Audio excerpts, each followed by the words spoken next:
أشياء تفرح الغصاصة ذكر الله تعالى ولقاء أوليائه وكلام الحكمائه. Demek danışman, oliya adamlar, Kudaydı tanıganlar, Kudaydan korkkanlar, adamlarga murşitlik kılıp, şunda bir Kudaydan korkup adamzatlarga nafsisin tarbiyalığını üretken çoğ takva adamlar, neken ustazlar, danışmanlar, akıldılar, Allah Taala'nın dinini düşüngöndür, jana ala kеңири түшүнүп алып, маанавиятта бекем болгон адамдар деген сөз ушундай экен. Буларга айтканда исламдын таажылары, имандын устундары дегендей, ушуну алымдар ушуну айткен.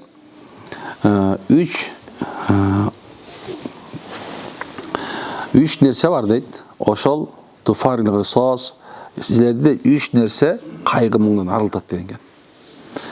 Кайгы муңдан. Азыр аябай көбөйүп кеттик го. Жалагана кайгы, стресс, депрессия, адамдар эмне кыларын билбей эле, жолун таппай эле бир кыз болот го. Негизинде исламда негизи ушул баягы кайгы муңга кабылуу деген нерсе жок да. Мындай анын кутулуунун жолу бар. Бирок исламды тутуп, динде болгон адамдар эгер чыныгы мени Алла Таала көрүп турат, Алла Таала угуп турат мени, Алла Таала мени эч качан чыштабайт, Алла Тааланын кулумун мен деп чыныгы жүрөгүндө иманы ишенген адамдар ошо тажрыйбадан өткөзүп туруп, мына бул данышмандар айтып аткан да, бул жөн айткан жок да. Булар ушуну тажрыйба кылып, миңдеген адамдар ушул нерсени чыгарган адамдар айтып атканда эмне экен? Ушундай бир кайгыңдан соң үч нерсе ошо. Биринчи зикрлах Таала. Алла Тааланы зикир эстөө деп аткансаң, Аллага зикир кылып дайыма колдообу, тилдеби, мындай айтканда дайым такай эмне кылып зикир кылып туруу адамдарды кайгынан. Негизи зикирден миңден ашкан пайдасы бар. Эгерде кимде ошол зикирди ушу таквачылык менен истикомат деп коебуз, мына постоянство, дайымый ушу зикирге көңүл бура турган болсо, бир мезгилде турлап. Бир мезгилде. Мисалы, алымдар зикир тартуунун адеби деп кандай кылыш керек десе, анан ушу мындай ошонун тыянагына туура так жетүү үчүн биринчиси мындай убакытты баалашкан. Анткенсе Алла Таала өзү айтып атты, мен пендемди деген багымдаттан күн чыкканга чейин, андан кийин асырдан күн батканга чейин. Мына ушул эки мезгил Алла Таалага мындай айтат, мага жетиштүү дейт Аллах. Көрсө биз да билет Аллахтырачы. Ошол себептен ким ушундай убакытка коюп, ушул эки мезгилде дайыма зикир кыла турган болсо, ал миң пайданы табат. Миң пайда. Бирок истикомат менен токтотпой, дайыма үзбөстөн кыла турган болсо, эмне экен? Биздиге келген мындай стресстер, кайгылардын бардыгы биздин иман деңгээли, имандын баягы нуру деп коебуз го. Ошо иман нуру түшүп отуруп, биз иман деген эле калды. Бирок ан нур болбогон сен жүрөгүбүздө эмне жок? Коркунуч кирген дагы баатырлык жок. Biz ошол сенен кичинекей эле бир толкун болуп кете турган болсо, жашообузда ошол толкунга кичине уруп койсо эле болду, биз стресске чөбүз мына. Ошол иман нурун кубаттап көтөрө турган бул эмне экен? Бул зикир экен. Канча зикир кылса, бирок дайыма эле колуна күн жүрсөң эле ал көтөрүлүп калбайт. Мына тартиби ушул экен. Бир мезгилде дайыма, эртең менен кечинде бир мезгилде коюп дайыма зикир кылыш керек экен. Түшүндүңбү? Ошондо да даараттуу болгон жакшы экен. Ошо ниетиңди тууралап, мен ушу зикир кылам деп отурган жакшы экен. Аттахияту, молдоштон отурасыңбы? Эми ахли суффажы болсо, ахли тарикат элин отуруш өзүнүн тартиби бар. Кээ бирлер ушул мезгилде эле азыр деле мисалса, тарикатчылар, суфилер деп жаман көргөндөрүбүз бар. Түшүнбөй элечи. Бирок эмнекен алардын жанына барып, жакшылап баарлашканда бөлөк да. А мисалы ошол мындай өзү зикир менен алек болбогон адамдардын карасаң, жүрөктө катуулук бар да, намаз окуйт, намазды калтырбайт, бирок мээрим жок калат да. Көрсө бизде жана биздин жүрөктөгү музду бир гана эмне экен? Зикир кылуу эметкен, эритеткен. Зикир эритеткен. Ошол себептен көп убакыттарда ушул зикирлер кандай десе, мисалса субханалла, альхамдулилlah, Аллаху акбар, ла илаха иллаллах, мисалы 4 чоң. Мына ушуну эле дайым такай Мисалы, койдуңуз мечитке бардыңыз, канчадан кылайын деди, аалымдан сурайсыз. Мен ушу 2 мезгил кайсыл вакытта кылсам? Анткенсе, кимдин канчалык деңгээлде зикир кылыш керек экен, ошол аалым машаяктар чечип берет экен да. Биз ойлойт экенбиз, өзүбүз эле кыла берсем болот депчи. Мисал калса, мушкер, жанагындай боксер ким болду? Эме жанагындай. Мунарбекпи? Мисалы ошонун мушкер болуп, жанагындай жеңишине жетиш үчүн тренер болду, туурабы? Ошол тренер болду дагы, аны машыктырды. Ошо машыгып отуруп ошо жетти, туурабы? Ошондой эле субханалла машыктып коет да, сен машыгышың, диндеги машыгышың, сени олия кылмайын жанын албайт да. Ушуну баш керек. Канчалык ошо машыгуу менен ошол нерсеге даимий кыла турган болсо, иншалла мынакей карагыла.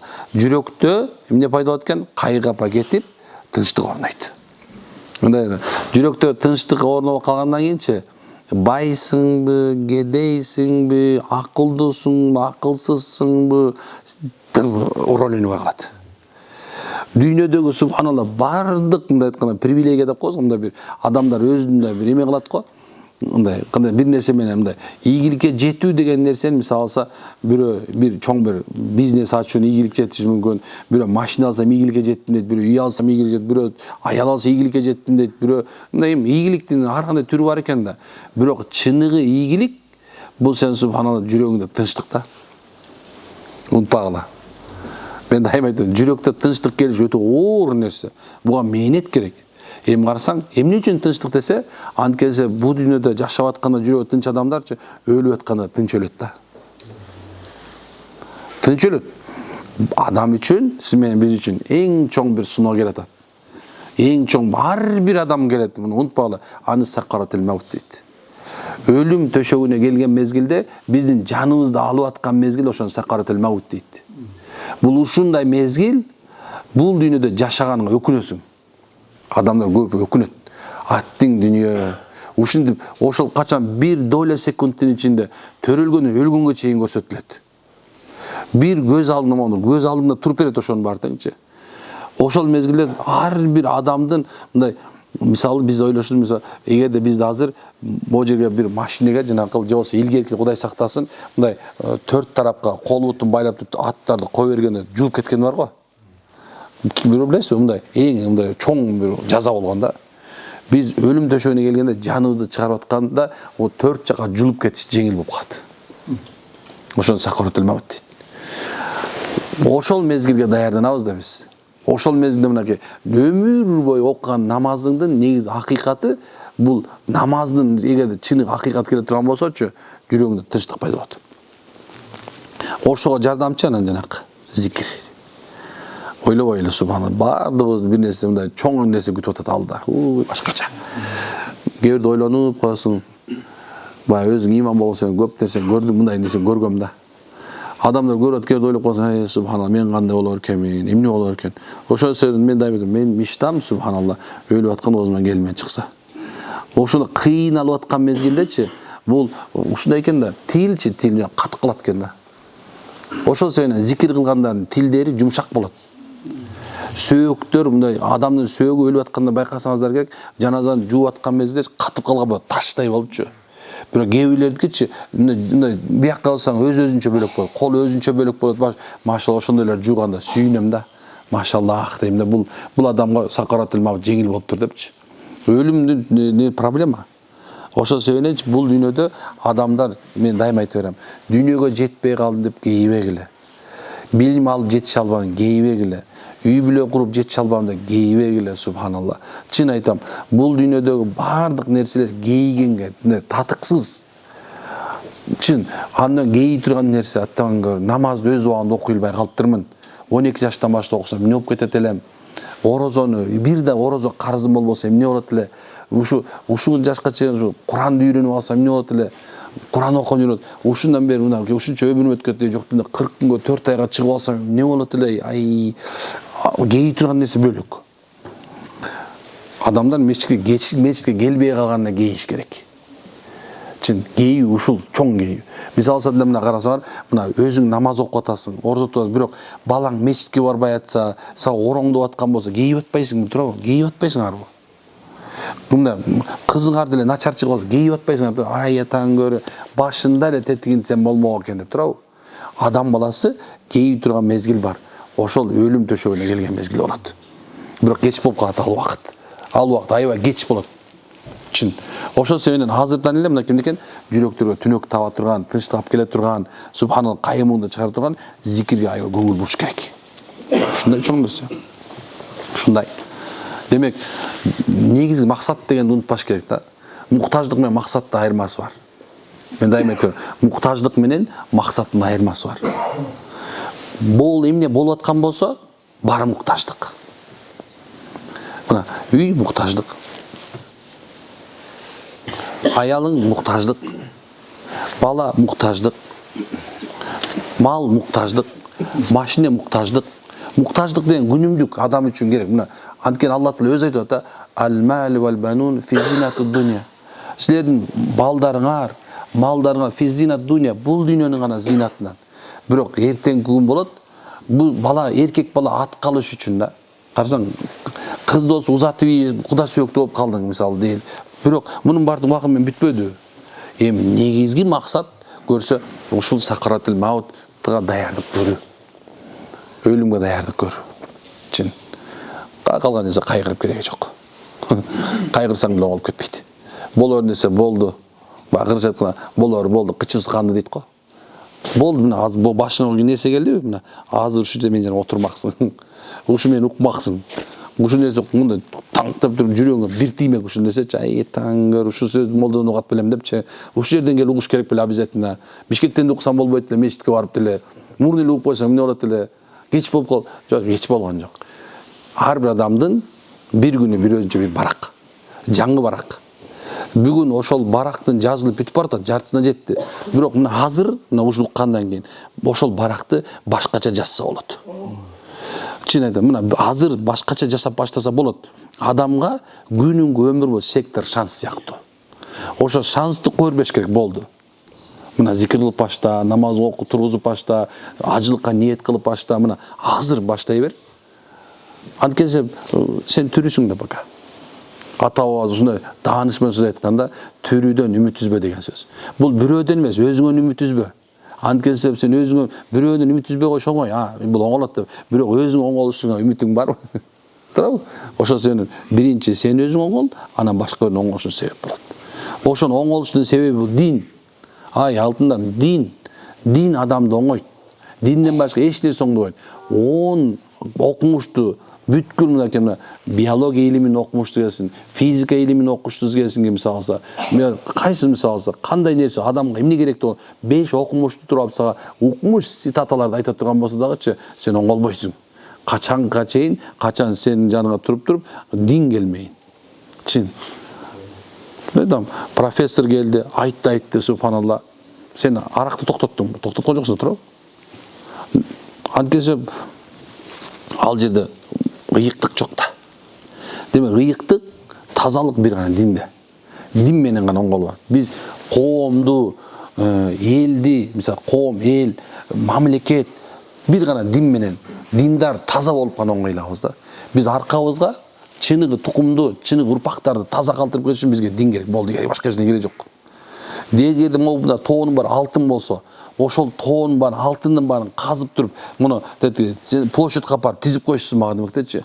Бардыгы алып, бардыгынын үйүндө 10 тоннадан алтын болсо делечи, оңолбойт.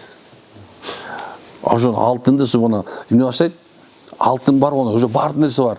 Адамдар бүт дүйнөсү көрүп келет да, акырында наркотикке сайынат. Анткени интересин угуп калат. Дүйнөнүн интереси жоголуп кетет. Билесиң ушуну? Бирок ошол диндар болуп туруп, сенин үйүңдө 10 тонна алтын боло турган болсочу, мына ошондо сен, бул башка деп ошондо билесиң. Дин гана адамга кара, акты гана тандап бере алат. Башка жерден эч качан тандай албайсың. Түшүнбөйсүң деле. Чын. Мен дайым айта берем, мисалы, бир адам өмүр бою жакшылык көрбөсө, бир жол жакшылыктын даамын тата турган болсо эмне болот? Жакшылыкты билет да, это жакшы. Бирок өмүр бою жакшылык көрүп туруп, бир адам субханалла, бир жаманчылык көрсө эмне болот?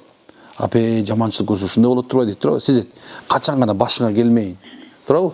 Дин ошол нерсени айтат. Бул жакшы, бул жаман. Башынан эле кирип алыш керек да, бул Bir Nuh пайгамбардын кемеси дейбиz го. 950 жыл дават кылды, канча соң 100 жыл топон суу туруп турду, субханалла. Ушундай акыркы эң чоң тоо мынакей азыр 7 километр болуп атабы? 7000 метр болуп турабы? Ошо 7000 метр болгон тоонун үстүнөн дагы 40 метр өйдө көтөрүлдү дейт. Суу, жер жүзүндө эчтеке калган жок. Ошол жерде 84 гана адам кутулду. 84 эле адам. Ошо 84 адам эмне мындай Алла Таала үлгү катары айтат да, алар иманы менен кутулду.